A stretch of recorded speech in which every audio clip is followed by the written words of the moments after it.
आज हम लोग बिजनेस के बारे में जानेंगे। बिजनेस होता क्या है और यह किस प्रकार किया जाता है और ये कितने प्रकार के होते हैं। बिजनेस माने व्यापार। किसी वस्तु को खरीदकर या बनाकर बेचने पर जो लाभ या हानि होती है उसे बिजनेस कहते हैं। ऐसे में कोई दुकानदार किसी वस्तु खरीदकर और सेलिंग करता है तो उसमें कुछ ना कुछ बचत होती है, उसे भी बिजनेस करते हैं।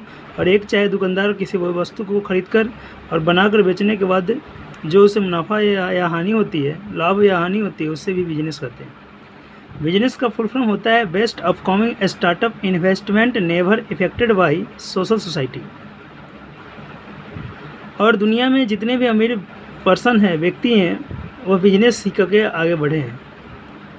बिजनेस के तौर तरीके एक सिस्टम के अनुसार करने पर बहुत ही फ़ायदा होते हैं।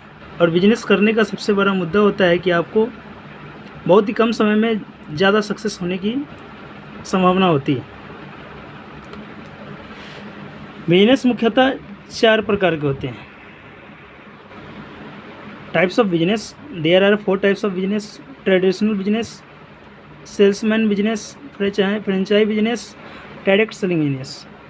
इसे हिंदी में बात करें तो पीढ़ी दर पीढ़ी व्यापार, फेरी वाला व्यापार, दूसरे के नाम पर व्यापार करना, और ये होता है डायरेक्ट सेलिंग बिजनेस, सीधा व्यापार।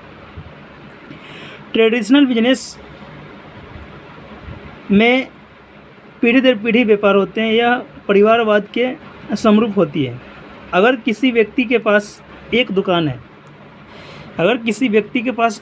है और उस व्यक्ति का 2 बेटा है तो इस दुकान को 2 भागों में बांटना पड़ेगा, जो संभव नहीं है। अगर एक व्यक्ति के पास 10 बीघा ज़मीन है तो उसके 2 बेटा हैं तो दोनों बेटों के पास ज़मीन का बंटवारा करने पर 5 बीघा ज़मीन बंटाए जाएंगे। और ये दोनों को 2 बेटा हो जाए तो 2.5 बीघा होंगे। और धीरे धीरे यह ट्रेडिशनल बिजनेस ख़त्म होने की कगार पर है। ये ज़्यादा दिन चलने वाली नहीं है। इसके आगे आते हैं सेल्समैन बिजनेस, फेरी वाला व्यापार। आपके गांव में, आपके समाज में कुछ दिन पहले हर एक माल 10 रुपये गाँव में घूम कर फेरी करने के बाद उसकी मुनाफा होती थी। वैसे बिजनेस को हम फेरी वाले व्यापार कहते हैं। इसमें कोई भी प्रोडक्ट को कंपनी से लेकर होलसेलर के पास पहुंचाया जाता है और होलसेलर सेल्समैन को जो फेरी करता है उसको देता है और वह कस्टमर को देता है। अगर कोई प्रोडक्ट कस्टमर के पास 500 रुपये में पहुँचती है तो उस 500 में से 100 रुपया कंपनी की होती है और 100 रुपया सेल्समैन की, और सबसे ज़्यादा मुनाफा 300 रुपया होलसेलर के पास होती है। जिससे यह बिजनेस अभी के कगार में धीरे धीरे ख़त्म होती जा रही है और यह बिजनेस ज़्यादा दिनों तक चलने वाली नहीं है। इसके आगे बात करते हैं हम फ्रेंचाइज बिजनेस की। फ्रेंचाइज बिजनेस दूसरे के नाम पर व्यापार करना होता है। जैसे कि एडिडास, अमेजॉन, अदर कंपनियां हैं जिससे आप सेक्रेटरी मनी देकर आप उनके नाम पर व्यापार कर सकते हैं। सेक्रेटरी मनी कम से कम आपको 50 लाख से 1 करोड़ रुपया देनी पड़ेगी, जिसके बदले वो कंपनी आपको सिस्टम, स्टॉक, लाइसेंस देती है। और यह कितने दिनों की देती है वो कंपनी पर डिपेंड करती है। और उसमें से आपको 70% मुनाफा आपको देगी, किसी प्रोडक्ट का 70% आपको और 30% कंपनी लेती है। या आप किसी फ्रेंड्स को देते हैं तो वही प्रोसेस को अपनाना पड़ता है।